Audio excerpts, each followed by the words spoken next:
La resa dei conti nel centrodestra parte da Verona ma dilaga in tutta la regione. Volano gli stracci tra partiti, Fratelli d'Italia, Lega, Forza Italia, ma anche all'interno del partito finora egemone in Veneto da ormai 20 anni, appunto la Lega oggi di Matteo Salvini.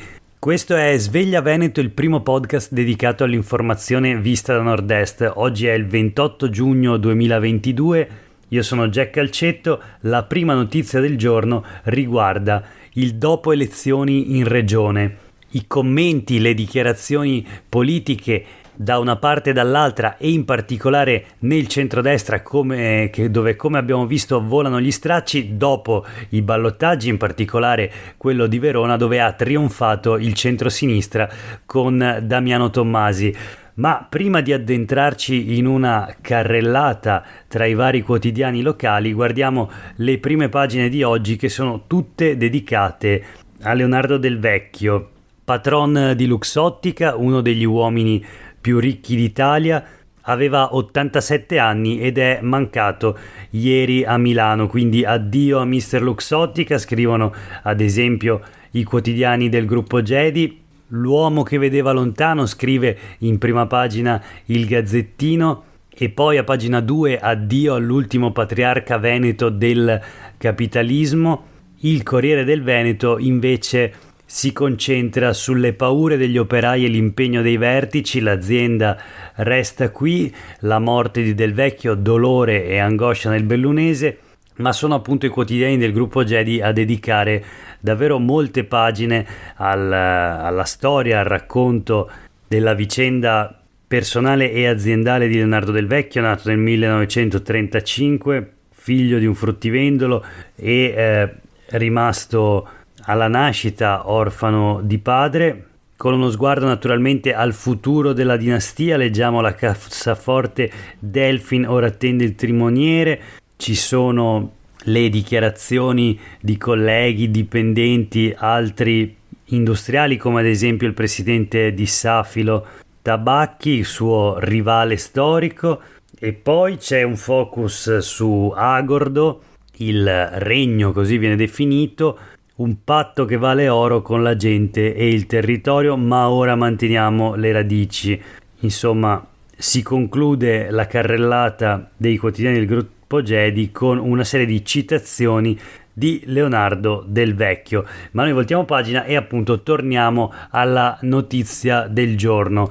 E non è facile, restituire la complessità del terremoto vero e proprio che sta scuotendo la politica regionale, ma non solo. Dopo le elezioni, dopo i ballottaggi, partiamo dal Gazzettino, che con un titolo infila subito il coltello nella piaga e scrive così: centrodestra, resa dei conti, così perdiamo in regione, coalizione in frantumi dopo la sconfitta scaligera, monito dell'assessore Marcato, il rischio esiste, cioè il rischio di perdere alle elezioni regionali.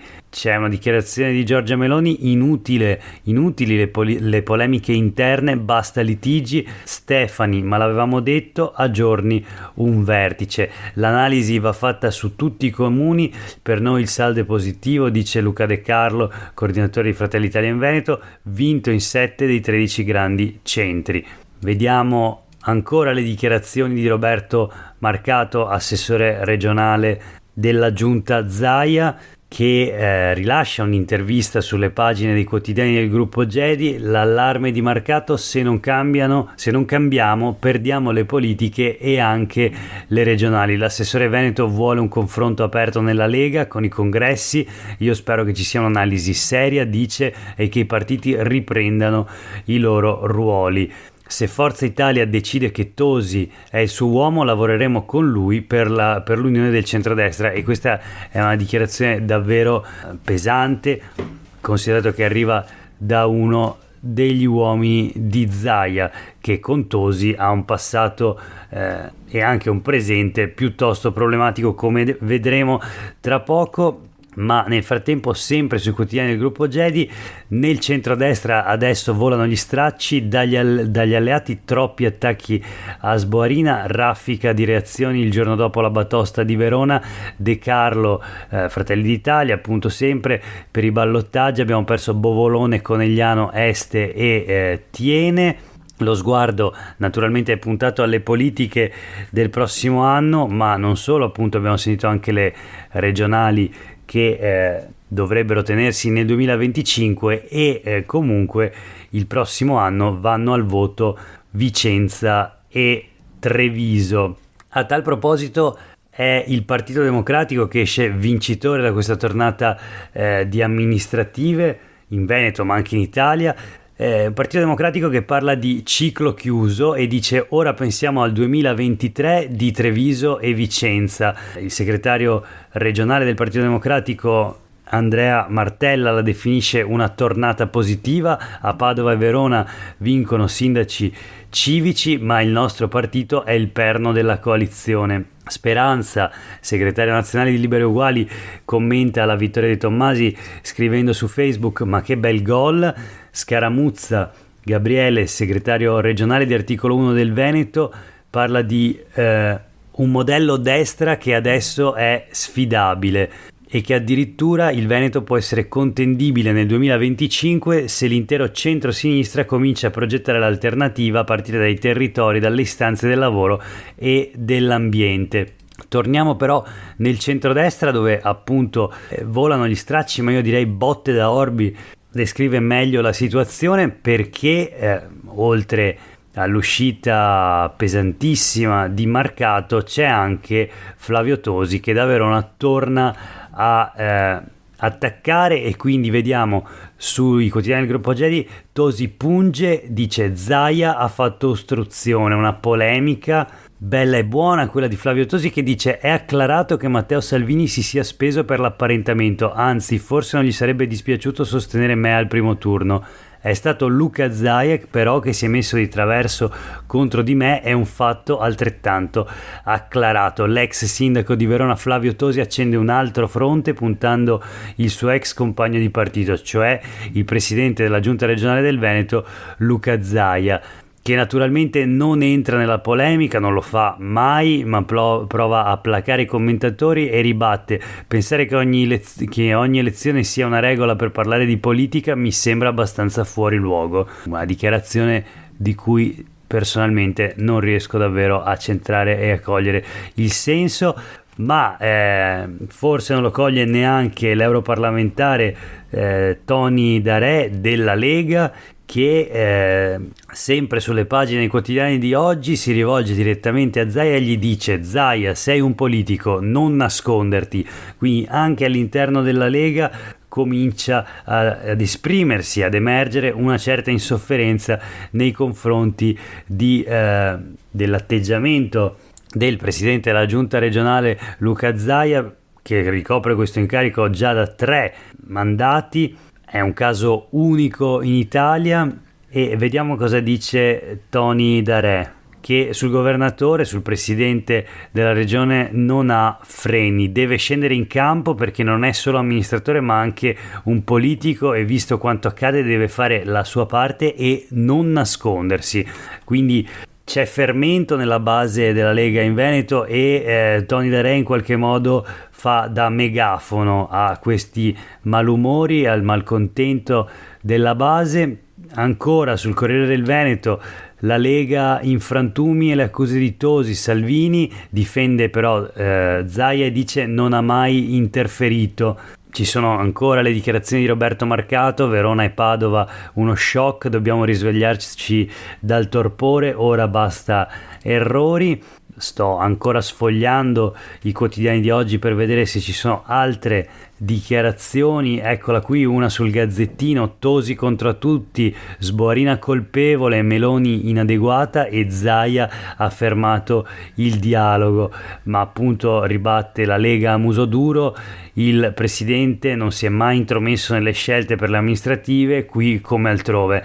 Ecco, questo sarà pur vero, ma è un fatto che Zaia si sia speso naturalmente nella campagna elettorale in molte di queste elezioni amministrative, come ad esempio a Jesolo, dove più volte è stato presente per iniziative elettorali a sostegno di Martin, il candidato sindaco della Lega e di Forza Italia, che però ha perso al ballottaggio contro il candidato di Fratelli d'Italia. Insomma, centrodestra in frantumi, botte da orbi come abbiamo visto, è un crescendo che prosegue da qualche settimana, forse da qualche mese, prima sotto traccia, ora è emerso alla luce. Chissà se siamo arrivati alla massima intensità o se invece lo scontro continuerà a intensificarsi. Nel frattempo, dall'altra parte cosa succede? Naturalmente si festeggia, e allora vediamo sui quotidiani del gruppo Gedi, dopo elezioni in regione, la nuova Verona ha il volto di Veronica. Il centrosinistra si gode del successo, ma chi è questa Veronica, italiana di seconda generazione, genitori originari del Togo, presiederà il primo consiglio. Sì, perché è consigliera anziana, non in senso anagrafico, ma così si chiama i consiglieri comunali. Il consigliere comunale più votato, cioè quello che ha ottenuto più voti come somma del voto di preferenza e del voto di lista, è il consigliere o la consigliera, come in questo caso, che ha il compito e l'onore di presiedere il primo consiglio comunale prima dell'elezione del presidente, appunto, del consiglio comunale. Il commento di Damiano Tommasi, così voltiamo pagina. Abbiamo già visto le dichiarazioni del segretario regionale del Partito Democratico Andrea Martella, che è anche sui quotidiani del gruppo Gedi con un'intervista a Filippo Tosatto. Via alla rinascita progressista, il post Zaia ora è contendibile. Il bilancio della tornata amministrativa tracciato da Martella, segretario del PD. Tosi interpreta la nuova sinistra inclusiva. Tommasi, chiedo scusa ovviamente, centrodestra senza un progetto condiviso. Quindi anche sul Corriere del Veneto un'altra intervista sempre a Andrea Martella. Il modello è quello del campo larghissimo con candidati condivisi, il modello Verona verso le regionali, dice Martella. C'è anche il profilo Andrea Martella, 54 anni, nato a Portogruaro, e lì ha iniziato la carriera politica amministrativa come assessore, eletto per la prima volta in Parlamento nel 2001 con i Democratici di Sinistra e poi rieletto con il PD. È stato sottosegretario all'editoria dal 2019 al 2021. Il 15 gennaio è stato eletto segretario del Partito Democratico del Veneto. Quindi è Andrea Martella la guida veneta del PD, e dice: dobbiamo migliorare la capacità di insediamento nel Veneto profondo, sanità e lavoro sono i temi chiave. Quindi queste le due parole d'ordine del centro-sinistra per il dopo Zaia: sanità e lavoro. Due priorità che anche con Sveglia Veneto vediamo quasi ogni giorno. I problemi, le questioni della sanità, del sistema sociosanitario veneto, con la carenza di medici di base, la fuga di medici e infermieri dagli ospedali, insomma tantissimi i fronti e le questioni aperte, le liste d'attesa, il costo crescente per i cittadini che vogliono curarsi, e il lavoro, in particolare la sicurezza sul lavoro, record di morti anche quest'anno nei luoghi di lavoro del Veneto, tantissimi infortuni.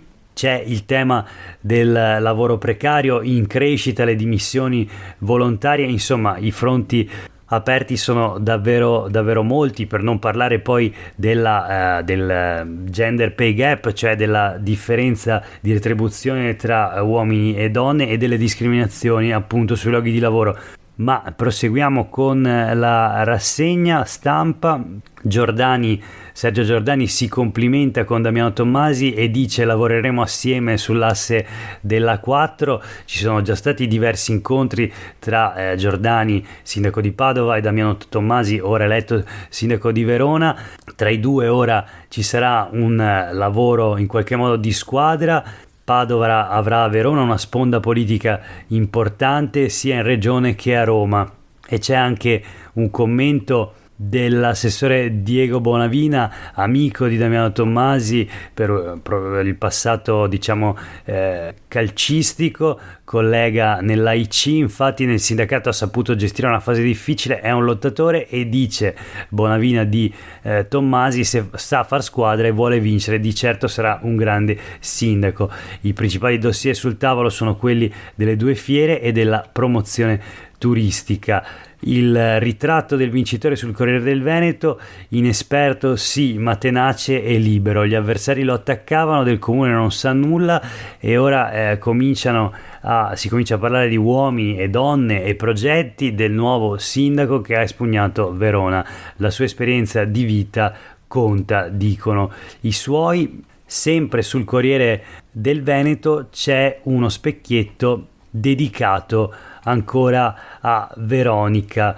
A Tizobe, la votatissima afroveronese, e gli altri 4 under 30, questa è una rottura netta, prima eravamo un problema. Dice Veronica, senza spazi non possiamo esprimerci, la convivenza tra più culture è una ricchezza, ora abbiamo bisogno di luoghi in cui dialogare. Abbiamo appunto già letto e già detto che Veronica Tizobe ha 28 anni, ha origini togolesi. Completiamo il ritratto dicendo che è una bancaria, è nata a Verona da genitori appunto del Togo, è tra le fondatrici dell'associazione Afroveronesi. Dopo la laurea in scienze politiche, un'esperienza di lavoro in prefettura occupandosi di immigrazione. Il Corriere del Veneto la intervista, e questo, diciamo, è tutto per il quadro complessivo sul dopo elezioni. Si possono aggiungere soltanto in chiusura le dichiarazioni di Alessia Rotta, deputata del Partito Democratico, che parla di un candidato credibile e Partito Democratico capace di unire rispetto appunto a Verona, quindi Damiano Tommasi. Siamo molto soddisfatti come Partito Democratico per quello che abbiamo fatto a Verona, un grande lavoro di coalizione, un grande lavoro di Damiano Tommasi. La dichiarazione di Francesca Businarolo, deputata del Movimento 5 Stelle, che commenta la vittoria di Damiano Tommasi a Verona: campo largo ok, e il Movimento 5 Stelle entra in consiglio. Parla di una vittoria storica ottenuta grazie alla collaborazione di tanti, alla determinazione dei candidati, a un campo largo che ha saputo unire politica e civismo. Questo risultato sarebbe stato impossibile senza la capacità di leader e di motivatore di Damiano Tommasi. Il Movimento 5 Stelle sarà presente in Consiglio Comunale con il consigliere Giuseppe Rea, e vengono eletti entrambi i consiglieri candidati in 8ª circoscrizione, Marco Martini e Angelo Lodola. Si tratta del migliore risultato in una grande città del Veneto, sottolinea la parlamentare del Movimento 5 Stelle. Tutto per oggi per quanto riguarda le dichiarazioni politiche del dopo elezioni in regione. L'ultima notizia di oggi è una flash, è una brutta notizia, purtroppo arriva da Bassano, dove è crollata la tettoia del palco di Elisa e sono rimasti feriti 2 operai. L'ennesimo infortunio sul lavoro nella nostra regione. Salta il concerto della cantante, che rilascia una dichiarazione per dire che è preoccupata per loro, per i 2 operai feriti. Lo spettacolo sarà rimandato al 3 agosto. Dice Elisa, l'unica cosa che davvero conta è che i 2 ragazzi che stavano montando il palco non abbiano riportato gravi ferite. Era in allestimento il palco che l'organizzazione del concerto di Elisa stava montando al Parco Ragazzi del 99 di Bassano. Per oggi è davvero tutto, grazie per aver ascoltato questa puntata di Sveglia Veneto. Noi torniamo a sentirci domani mattina.